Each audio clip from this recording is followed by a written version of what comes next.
इधर ईरान युद्ध में झुक गए हैं ट्रंप। ट्रंप इसको लेकर नाटो के साथ अन्य देशों से मदद मांग रहे हैं। जानते हैं, चीन, ब्रिटेन, फ्रांस, जापान से कहा है कि अपनी नेवी अरब सागर में भेजे और स्ट्रेट खुलवाने में मदद करें। यहां पे उधर पश्चिम बंगाल में ममता बनर्जी की हालत हुई खराब। ये तो गलत कदम है। हमारे खेल में पश्चिम बंगाल के खिलाफ एक ठोस कदम है। चुनाव आयोग ने बंगाल में कर दिया है खेला। पश्चिम बंगाल को लेकर इस वक्त की सबसे बड़ी खबर है, केवल 2 चरणों में ही चुनाव होने वाला है। चुनाव से खिलवाड़ करने वालों पर गिरने लगी है गाज। पश्चिम बंगाल में चुनाव से पहले बड़ा एक्शन, आचार संहिता लगते ही चुनाव आयोग का एक्शन, कई शीर्ष अधिकारियों का तत्काल प्रभाव से तबादला। एक बड़ी खबर इस बीच आ रही है, जहां पर चुनाव आयोग ने बंगाल के डीजीपी को हटा दिया है। कोलकाता पुलिस कमिश्नर भी हटाए गए हैं। एडीजी लॉ एंड ऑर्डर भी हटा दिए गए हैं। इधर ईरान की तबाही बंगाल तक पहुंची। उधर संसद में टीएमसी का मातम शुरू। बड़े अधिकारियों के तबादले पर आज संसद में भी काफी घमासान हुआ।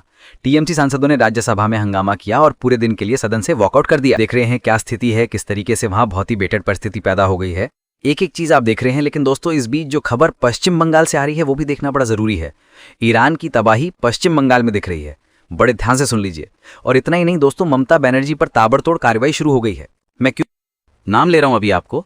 चुनाव आयोग ने इधर चुनाव का ऐलान किया और ममता बनर्जी पर ताबड़तोड़ कार्रवाई शुरू हो गई। चुनाव आयोग ने 10 एक्शन लिए। और एक बात आपको और तुलना करके बताता हूं दोस्तों, उधर डोनाल्ड ट्रंप तो झुक रहे हैं ना, दिख रहा है ना, इधर ममता बनर्जी की पार्टी का भी वही हाल है। आज इसी को डिकोड कर रहा हूं मैं निवेदन करता हूं दोस्तों, जरूर कमेंट कीजिएगा। एक कमेंट तो बनता है, जय सिया राम, हर हर महादेव, यही लिखिएगा दोस्तों, ताकि सारी चीजें खुलकर सामने आ सकें, आपको पता चल सके कि इस संवाद से कितना व्यापक असर पड़ता है। और एक बात और दोस्तों, आप लोगों के बड़े सारे संदेश आते हैं कि वीडियो, क्या हम छोटे वीडियो भी देख सकते हैं। और बहुत सारी खबरें जो हमने आज से शुरू किया है कि 2 से 5 मिनट के भीतर जो खबरें छूट जाती हैं वो आप तक प्रस्तुत कर सकूं। तो ये चैनल ध्यान से देखिए, कमेंट में पिन भी किया दोस्तों। आज जो खबर आपको दिखाई है जो छूट रही थी कि कैसे विपत्ति के समय राहुल गांधी पार्टी के मूड में आ जाते हैं, बड़ा खुलासा है दोस्तों। इस बात को ध्यान रखिए, इस खबर में क्या है, भारत और ईरान के बीच एलपीजी को लेकर जो समझौता हुआ है, जो बातचीत हुई है, उसके जरिए जैसे हॉर्मुज़ स्ट्रेट से जो भारत के जहाज आ रहे हैं, पूरी दुनिया उसको टकटकी लगाए देख रही है। हो कैसे गया? अब तो भारत में कोई संकट ही नहीं होगा। और भारत में संकट है भी नहीं दोस्तों, वो तो जो भ्रम फैलाया है उसकी वजह से ना। और मैं दूसरे विंडो में एग्जांपल दे रहा हूँ, भारत सरकार मना कर रही है, हिमाचल प्रदेश की सरकार, राहुल गांधी कुछ भी बोलें, लेकिन उन्हीं की सरकार कह रही है कि कोई एलपीजी शॉर्टेज नहीं है।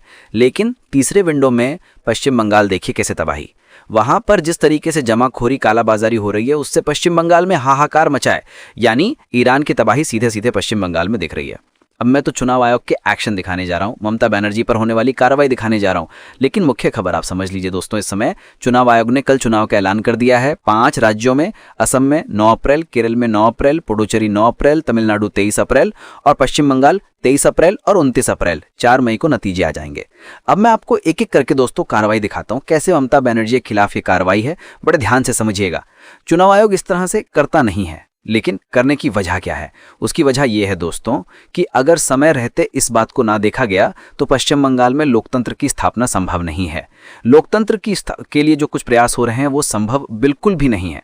तो पहली कार्रवाई जरा ध्यान से देखिए।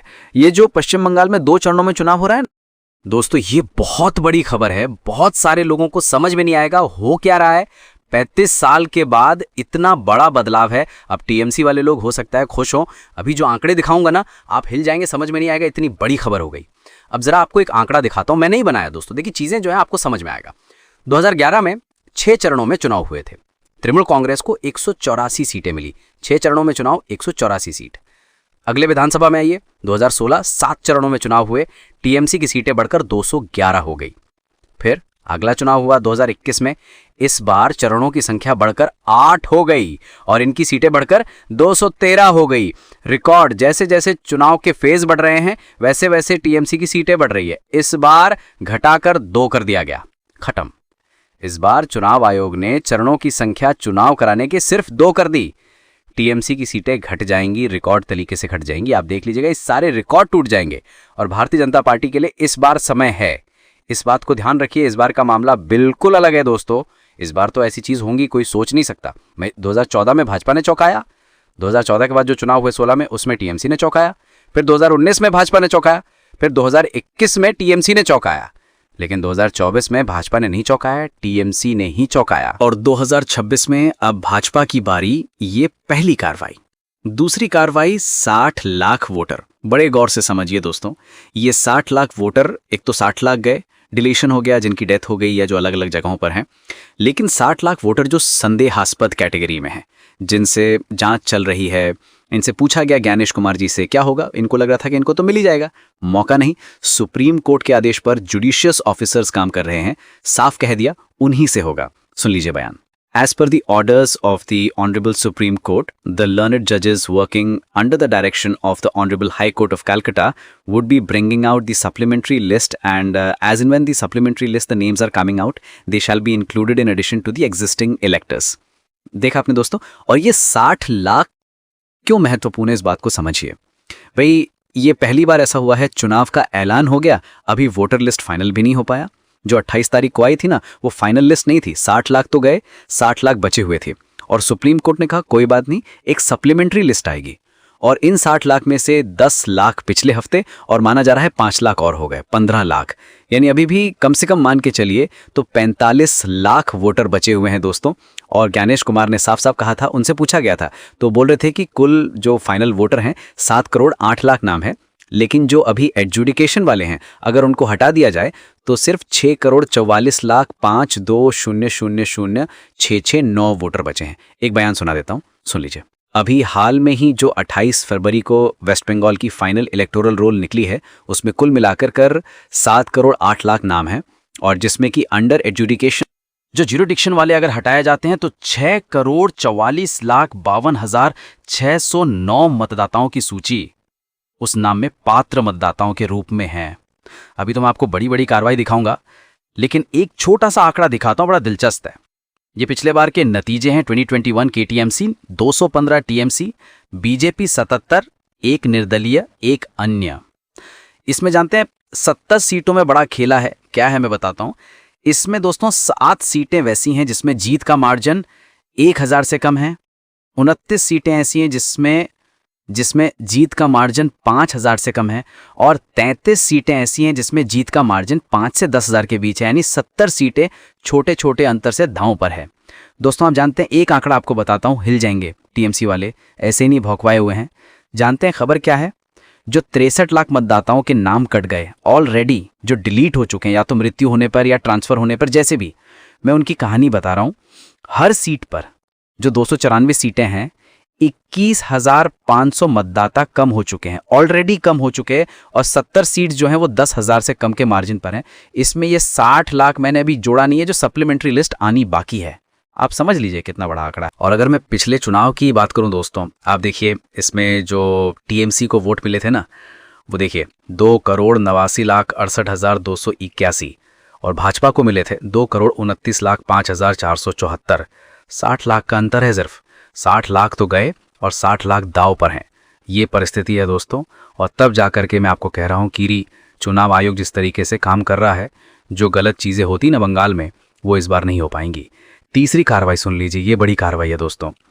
चीफ सेक्रेटरी जो ममता बनर्जी के सबसे खासिम खास नंदिनी चक्रवर्ती, उनको हटा दिया गया है। चुनाव आयोग ने इमीडिएट फैसला लिया कि नंदिनी चक्रवर्ती नहीं चाहिए, इनको हटाइए।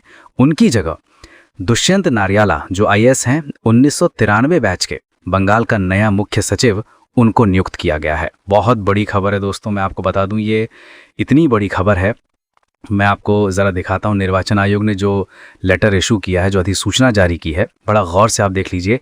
एक एक अधिकारी के नाम है। कल ही चुनाव का ऐलान हुआ है, इस बार तय कर दिया कि पश्चिम बंगाल में कोई खेल नहीं होने देंगे। जो खेला होवे चलता है ना, वो किस तरीके से चलता है, ये चुनाव आयोग ने बहुत गंभीरता से महसूस किया है दोस्तों। अब मैं आपको दिखाता हूं 5वीं कार्रवाई। ममता बनर्जी के जो बड़े फेवरेट डीजीपी पीयूष पांडे, अभी जानते 31 जनवरी को ही बनाए गए थे नए डीजीपी। चुनाव आयोग ने आते ही पीयूष पांडे को बाहर कर दिया। जानते हैं आप दोस्तों, बंगाल के अधिकारियों की स्थिति क्या है? ईडी पहुंचे तो अधिकारी भी पहुंच जाते लड़ने के लिए। यही परिस्थिति है ना, तमाम अदालतों ने भी देखा और बताया है। ये संविधान के साथ बड़ा खिलवाड़ है।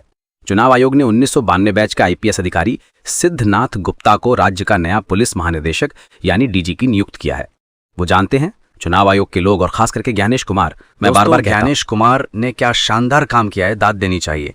ज्ञानेश कुमार ने इस बात को समझा कि जो कोलकाता में पुलिस कमिश्नर हैं, वो ममता बनर्जी की ही बात सुनेंगे और इनडायरेक्ट रूप से कहीं ना कहीं फायदा पहुंचाएंगे। ये बात जानते हैं क्यों कह रहा हूं? 5 राज्यों में चुनाव। बंगाल पर पता है कि बंगाल की स्थिति बहुत ही नाजुक। ममता बनर्जी ने अभी 30 जनवरी को सुप्रीम सरकार को कोलकाता का नया कमिश्नर बनाया था, उनको हटा दिया गया और चुनाव आयोग ने अजय कुमार नंद जो 1996 बैच के आईपीएस अधिकारी हैं, उनको कोलकाता का पुलिस कमिश्नर बनाया। 7वीं कार्रवाई देखिए किस लेवल तक जा रहा है चुनाव आयोग के अधिकारी, किस लेवल तक जा रहे हैं। एडीजी लेवल नटराजन रमेश बाबू, ये आईपीएस है 1991 बैच के, सुधार सेवा विभाग के महानिदेशक के पद पर तैनात किया गया है। जबकि अजय मुकुंद राणा दे, ये आईपीएस 1995 बैच के, उनको अतिरिक्त महानिदेशक एवं सूचना एवं पुलिस प्रमुख कानून एवं व्यवस्था के पद पर तैनात किया गया है। लेकिन लगता है इतना ही काफी नहीं है, चुनाव आयोग ने ठान लिया है सब कुछ बदल देना है। एक भी अधिकारी, बंगाल का एक भी पुलिस वाला विश्वास के योग्य नहीं है। और इस बात की पुष्टि इस बात से भी होती है कि सुप्रीम कोर्ट तक ने चुनाव आयोग के काम में पूरे के पूरे जुडिशरी को लगा दिया। इसका मतलब यह है कि बंगाल पर भरोसा बिल्कुल नहीं है, किसी को नहीं है, ना हाईकोर्ट, ना सुप्रीम कोर्ट, ना चुनाव आयोग, ना विपक्ष के किसी भी पार्टी को, ना लेफ्ट को, ना कांग्रेस को, किसी को नहीं है। अब देखिए 8वीं कार्रवाई क्या है। 2021 का चुनाव याद कीजिए, कितनी हिंसा हुई थी और चुनाव जीतने के बाद भी हिंसा हुई थी। चुनाव आयोग ने बहुत बड़ा काम किया दोस्तों। चुनाव आयोग ने कहा कि 2021 में चुनाव के दौरान बाद में जिन जगहों पर हिंसा हुई थी, एक एक अधिकारी का नाम चाहिए, कहाँ कहाँ हिंसा हुई थी, कौन पोस्टेड था। आपको मैं ज़रा दिखाता हूँ, ये देखिए नोटिफिकेशन। ये बहुत बड़ी बात है दोस्तों। जो लोग सोचते हैं ना कि बस 1-2 महीना भूल जाएंगे, चुनाव आयोग ने कहा था कोई भूलेंगे नहीं। इस बार 1-1.5 महीने के काम नहीं है, मतलब ऐसी सज़ा देंगे, ऐसी जगह पहुँचा देंगे कि फिर वापसी का रास्ता बंद हो जाएगा। 2021 के चुनाव के दौरान जो हिंसा हुई थी उसकी कहानी लिखी जा रही है, अब आपको बख्शेंगे नहीं। एक और फैसला दिखाता हूँ, 9वां फैसला, 9वीं कार्रवाई। सिर्फ 2021 नहीं, 2024 उस समय भी हिंसा हुई थी। इस बार चुनाव आयोग ने ठान लिया है दोस्तों, हिंसा नहीं होने देंगे किसी भी परिस्थिति। हिंसा अगर होगी तो कार्रवाई होगी, हिंसा को बर्दाश्त नहीं किया जाएगा। 2024 के समय जो अधिकारी थे उनकी भी लिस्ट मांगी गई है कि किनके यहाँ रहते हिंसा हुई थी, बख्शा नहीं जाएगा। मेरा एक सुझाव है दोस्तों चुनाव आयोग के लिए, मैं चाहता हूँ इस वीडियो को आप पहुँचाइएगा, इतना पहुँचाइए। मैं जो सुझाव देना चाह रहा हूँ बड़ा ध्यान से सुनिएगा। ये जैसे अभी प्रधानमंत्री गए तो जब लोग लौट रहे थे ना तो बड़े पत्थरबाज, ये लगता है कश्मीर से सब उधर ही चले गए हैं और दिख रहे हैं पत्थर मारते हुए। चुनाव आयोग को आप ध्यान से सुनिएगा और ये बात पहुंचाइएगा। चुनाव आयोग एक काम करे कि जो लोग भी कैमरे पे पत्थर फेंकते हुए, लड़ाई करते हुए पहचान में आ रहे हैं, उनके फोटो योगी जी की तरफ सब जगह छाप दे चौराहों पर। जिनके हाथ में भी पत्थर दिखा, डंडे दिखे, वायलेंस करते दिखे, उन लोगों के तस्वीरों को लेकर के उस शहर में चौक चौराहों पर लगा दिया जाए। बड़े ध्यान से सुनिएगा, मेरा ये सुझाव है दोस्तों। दूसरा काम, उसको चुनाव से बाहर कर दिया जाए।